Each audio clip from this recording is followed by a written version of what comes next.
કોણ છે તું? શું તને ખબર નથી કે હું કેટલો શક્તિશાળી છું? હવે મરવા માટે તૈયાર થઈ જા. કોણે કીધું તું શક્તિશાળી છે? હું જે જંગલમાં રહું છું ત્યાં તારાથી પણ વધારે શક્તિશાળી જીવ રહે છે. એક જંગલમાં અભિમાની અને અકડું સિંહ રહેતો હતો. જંગલના બધા જાનવરો તેના આ અભિમાનીપણા અને અકડુપણાથી હેરાન થઈ ગયા હતા. એક દિવસ તેનો મંત્રી અને સલાહકાર કાળો દીપડો સિંહ રાજાને કહે છે કે, મહારાજ, મને આ કહેતા સારું નથી લાગતું કે તમારું અભિમાનીપણું અને અકડાઉપણું તમારા અને જંગલ માટે સારું નથી. તું કહેવા શું માંગે છે કાળુ દીપડા? મહારાજ, વાત એમ છે કે તમારા વિચિત્ર ફરમાનોથી નબળા પ્રાણીઓ ખૂબ જ ગભરાય છે. મને બીક છે કે કોઈ દિવસ તમારા વિરુદ્ધમાં તેઓ સેના ન બનાવે. તું એકદમ સાચું બોલ્યો. આ વાત તો મેં વિચારી જ નહીં, પણ આનો એક હલ છે મારી પાસે. બીજા દિવસે જંગલના રાજાએ બધા જાનવરોને પોતાની ગુફાની પાસે બોલાવ્યા.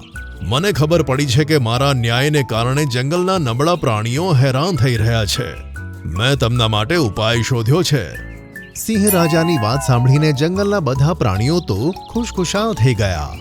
મારો ફેસલો છે કે આજ પછી જંગલના બધા નબળા પ્રાણીઓ છે, જેમ કે ખિસકોલી, ઉંદર, તેઓ અત્યારે જ જંગલ છોડીને જંગલની બહાર સૂકા પ્રદેશમાં જતા રહે. રાજાનું ફરમાન સાંભળીને જંગલના બધા નબળા પ્રાણીઓ તો ખૂબ જ હેરાન થઈ ગયા. તે નબળા પ્રાણીઓમાંથી સોના ખિસકોલી હિંમત કરીને રાજાને કહે છે કે, આ તો અન્યાય છે મહારાજ. શું કીધું? તારી હિંમત કેવી રીતે થઈ મને આ બોલવાની? મહારાજ, જંગલના બીજા ભાગમાં હરિયાળી બહુ ઓછી છે અને તળાવ પણ સૂકા પડ્યા છે.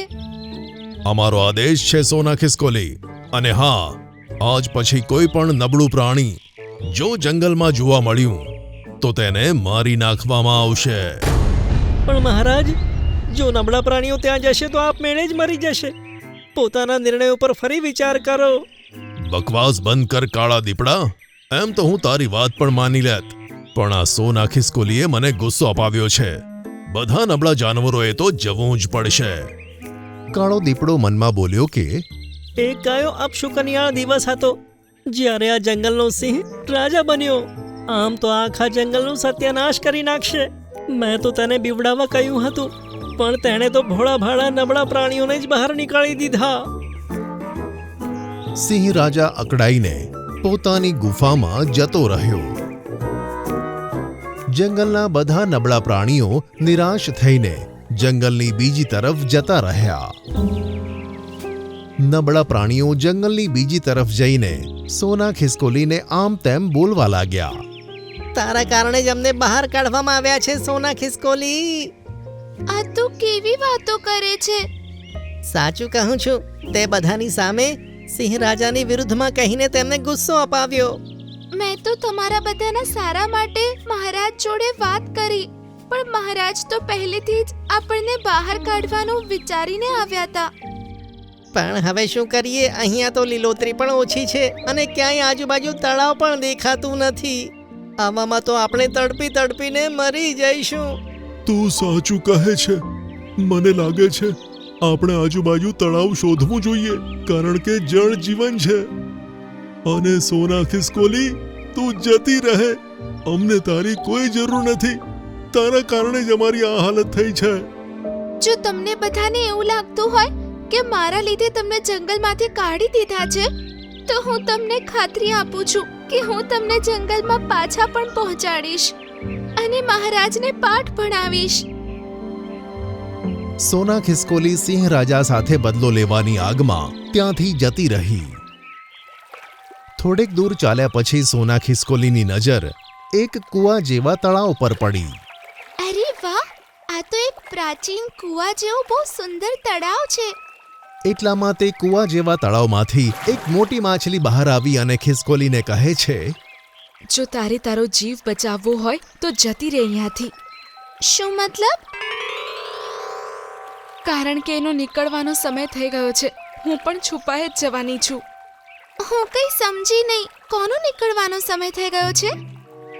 તને નથી ખબર, આ તળાવની અંદર એક સમુદ્રી ઘોડો રહે છે, જે ખબર નહીં કેવી રીતે આની અંદર આવી ગયો.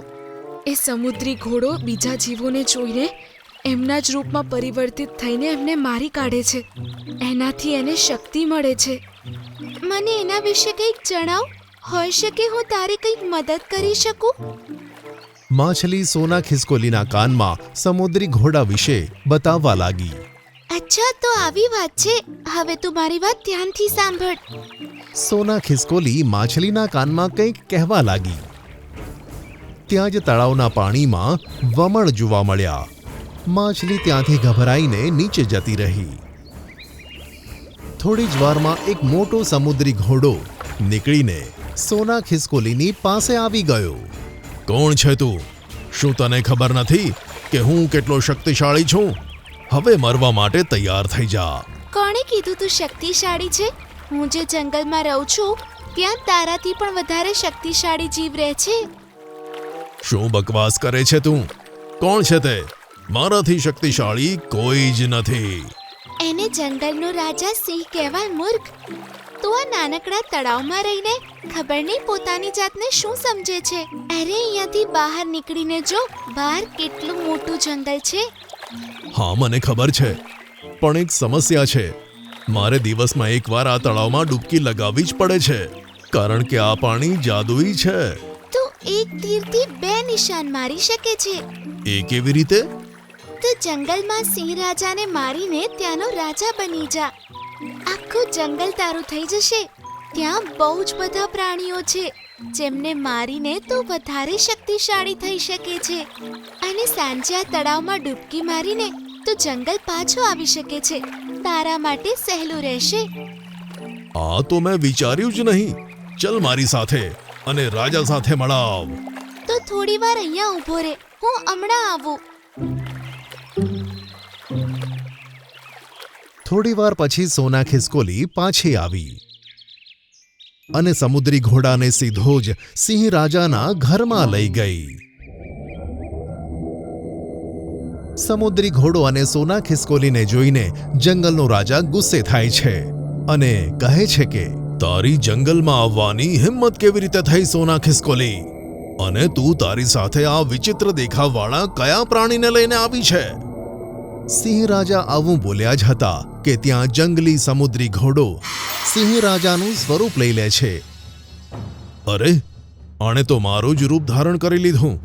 જરૂર તું મારી સાથે બદલો લેવા માટે કોઈ બહેરૂપિયાને લાવી છે, જે મને મારીને મારું જંગલ હડપવા માંગે છે. પણ હું તેને છોડીશ નહીં. સિંહ રાજાનું સ્વરૂપ ધારણ કરેલા જંગલી ઘોડાના આંખમાંથી લાલચોળ જ્વાળાઓ નીકળવા લાગી. થોડી જ વારમાં જંગલનો રાજા સિંહ રાખ થઈ ગયો. સિંહ રાજાના મરતા જ જંગલી સમુદ્રી ઘોડો પોતાના રૂપમાં આવી ગયો. જોયું તે? હું કેટલો શક્તિશાળી છું. આજથી તમે જ અમારા મહારાજ છો. આજથી હું તને મારા રાજ્યનો સલાહકાર ઘોષિત કરું છું.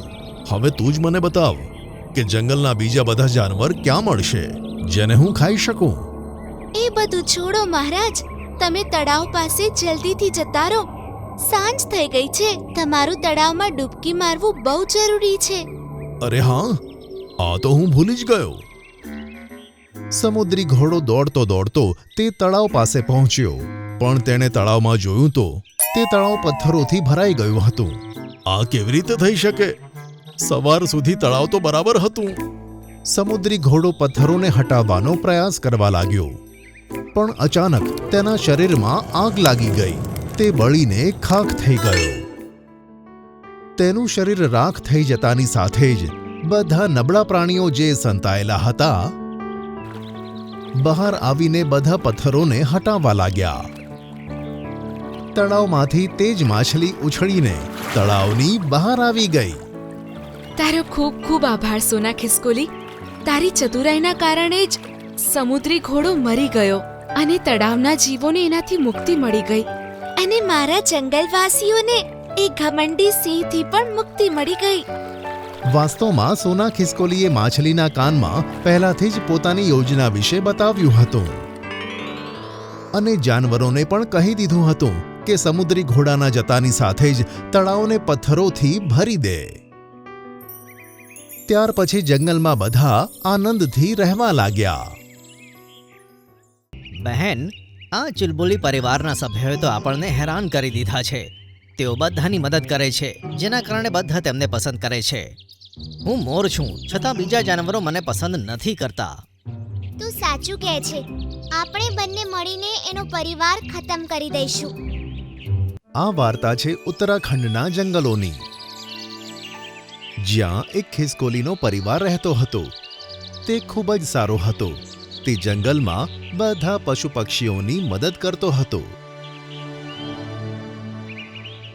જ્યારે કોઈને પણ મુશ્કેલી આવતી ત્યારે તે દોડીને આ પરિવાર પાસે મદદ માંગવા આવી જતા.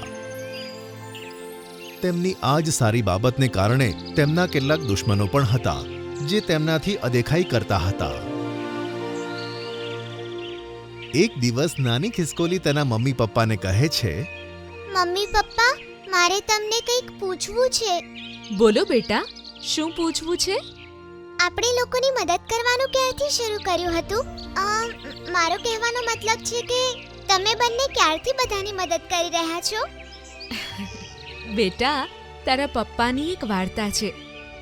મમ્મી, જલ્દીથી મને એ વાર્તા કહો ને. બેટા, એક વારની વાત છે. જ્યારે તારા પપ્પા ક્યાંકથી પાછા ઘરે ફરી રહ્યા હતા,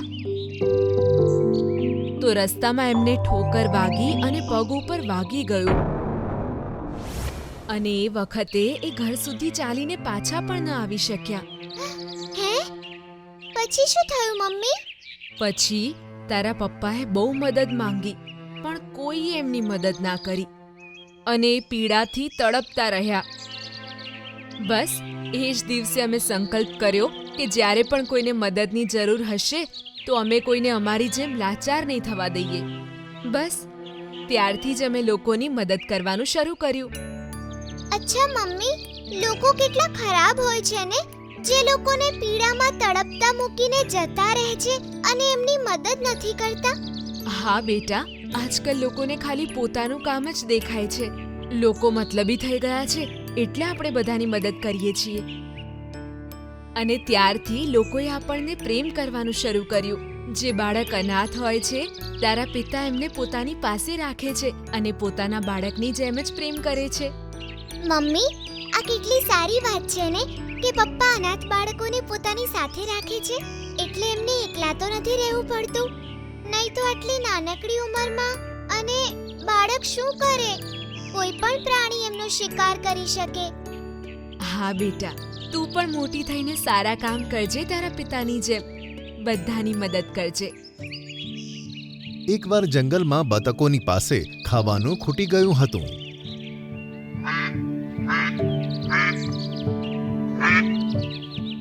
તો તેઓ ચુલબુલી ખિસકોલીના ઘરે ખાવાનું માંગવા આવે છે. ચુલબુલી ખિસકોલીની મમ્મી, અમારું ખાવાનું ખતમ થઈ ગયું છે અને અમે બધા બીમાર છીએ. તેથી અમે ખાવાનું એકઠું નથી કરી શકતા. મહેરબાની કરીને તમે અમને કંઈક ખાવાનું આપી દો. ત્યાં જ ચુલબુલી ખિસકોલીની મમ્મી કહે છે, હા ગીલી ગીલી બતક, અમે તમારી મદદ જરૂર કરીશું. બતકો ખાવાનું લઈને જતી રહે છે અને ખૂબ જ ખુશ થાય છે. તે જ જંગલમાં સારા જાનવરોની સાથે ખરાબ જાનવરો પણ હતા, જે ચુલબુલી ખિસકોલીના પરિવારને નફરત કરતા હતા. જેમ કે બિલાડી અને મોર. એકનું નામ નાટી હતું અને બીજાનું નામ ટીટલી. બંને ચુલબુલીના પરિવારની ખૂબ જ ઈર્ષા કરતા હતા. બંને જણાએ મળીને તે પરિવાર માટે એક કાવતરું ઘડ્યું. બહેન, આ ચુલબુલી પરિવારના સભ્યોએ તો આપણને હેરાન કરી દીધા છે. તેઓ બધાની મદદ કરે છે, જેના કારણે બધા તેમને પસંદ કરે છે. હું મોર છું, છતાં બીજા જાનવરો મને પસંદ નથી કરતા.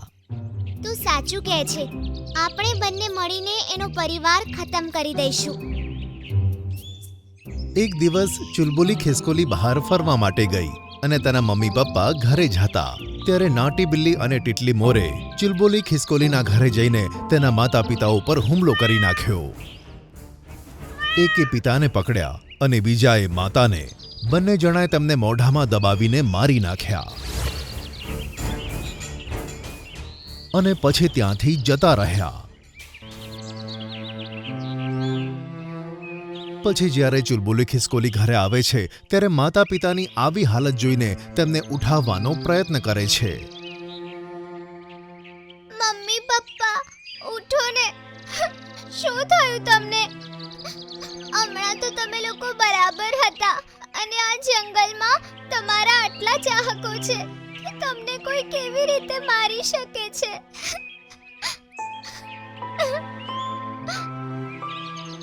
ચુલબુલી ખિસકોલી ખૂબ રડે છે. તેના માતા પિતાની હત્યાની વાત આખા જંગલમાં ફેલાઈ જાય છે અને બધા પ્રાણી પક્ષીઓ તેને સાંત્વના આપવા આવે છે, જેમ કે બોની ચકલી, કાળો કાગડો અને નટખટ બંદર. ચુલબુલી ખિસકોલી, આ બધું કેવી રીતે થઈ ગયું? આપણા જંગલના ખિસકોલી સમાજના મહારાજ અને મહારાણીને કોણે મારી કાઢ્યા? મારી દીકરી, તું આટલી નાની ઉંમરમાં અનાથ થઈ ગઈ. આમ કહીને બોની ચકલી રડવા લાગે છે. ત્યાં જ નટખટ બંદર કહે છે, મને લાગે છે કે આ નાટી બિલાડી અને ટીટલી મોરનું કામ છે, કારણ કે આખા જંગલમાં જ તે બંને જણા ચુલબુલીના પરિવારની ઈર્ષા કરતા હતા અને તેઓએ જ આમણે માર્યા હશે. હા, ચાલો આપણે બધા મળીને તેમને પાઠ ભણાવીએ. પછી જંગલમાં બધા તે બંને જણાને શોધવા માટે નીકળી પડે છે. તે બંને જણા એક ગુફામાં જઈને સંતાઈ જાય છે અને ટીટલી મોર અને નાટી બિલાડીને ખબર પડી જાય છે કે બધા તેમને શોધી રહ્યા છે. ટિંકલી મોર, મને લાગે છે બધાને આપણા કાંડ વિશે ખબર પડી ગઈ છે કે આપણે ચુલબુલી ખિસકોલીને અનાથ કરી છે અને હવે એ લોકો આપણને મારવા આવે છે. હા, તું સાચું કહી રહી છે. ચલો આપણે જંગલ છોડીને જતા રહીએ. તેઓ ભાગવાનો પ્રયત્ન જ કરી રહ્યા હતા. ત્યાં જ બધા જંગલના જાનવરો ગુફામાં આવી જાય છે અને તેમને ભાગવાની કોઈ જગ્યા નથી મળતી. કાળુ કાગડા, તું તારી ચાંચ આ લોકોને મારી મારીને આમને મારી નાખ. બધા જાનવરો તે બંને જણાને મારી નાખવાના જ હતા. ત્યાં ચુલબુલી ખિસકોલીને આ નથી ગમતું અને તે બધાને કહે છે, ના, હું આમને મારીને મારા માતા પિતાના મૃત્યુનો બદલો ના લઈ શકું. મારા માતા પિતાએ લોકોની ભલાઈનું જ વિચાર્યું છે. હું આજે અનાથ છું તો આમના લીધે, પણ હું આમની સાથે ખરાબ કરીશ તો આમની અને મારી વચ્ચે અંતર શું રહેશે? અમને માફ કરી દે ચુલબુલી ખિસકોલી. અમે તારા માતા પિતાને મારીને બહુ મોટો અપરાધ કરી દીધો. હા, મને પણ માફ કરી દે. મને તેમનાથી ઈર્ષા થતી હતી, કારણ કે દરેક જાનવર માત્ર તેમના જ ગુણગાન ગાતા હતા, જે અમને જરાય નહોતું ગમતું અને અમે ક્રોધમાં આવીને ખૂબ જ ખોટું કરી નાખ્યું. પછી ચુલબુલી ખિસકોલી તેમને માફ કરી દે છે. તે અનાથ થઈ જાય છે, પણ તેના માતા પિતાની શીખવેલી બાબતો તેની સાથે હતી અને તે બોની ચકલી સાથે રહેવા લાગે છે. બોની ચકલી પણ તેનું ખૂબ જ ધ્યાન રાખે છે. ચુલબુલી ખિસકોલી પણ પોતાના માતા પિતાની જેમ બધાને મદદ કરવા લાગે છે. આ વાર્તા પરથી આપણને શીખ મળે છે કે આપણે કોઈની સાથે પણ ખોટું ન કરવું જોઈએ. બીજાને સુધારવા માટે પણ ઘણા બધા રસ્તાઓ હોય છે. જો આપણે ખરાબ લોકો સાથે ખરાબ વર્તન કરીશું તો તેમનામાં અને આપણામાં કોઈ ફરક નહીં રહે. બસ આ જ ફરકને આપણે ઓળખવાનું હોય છે.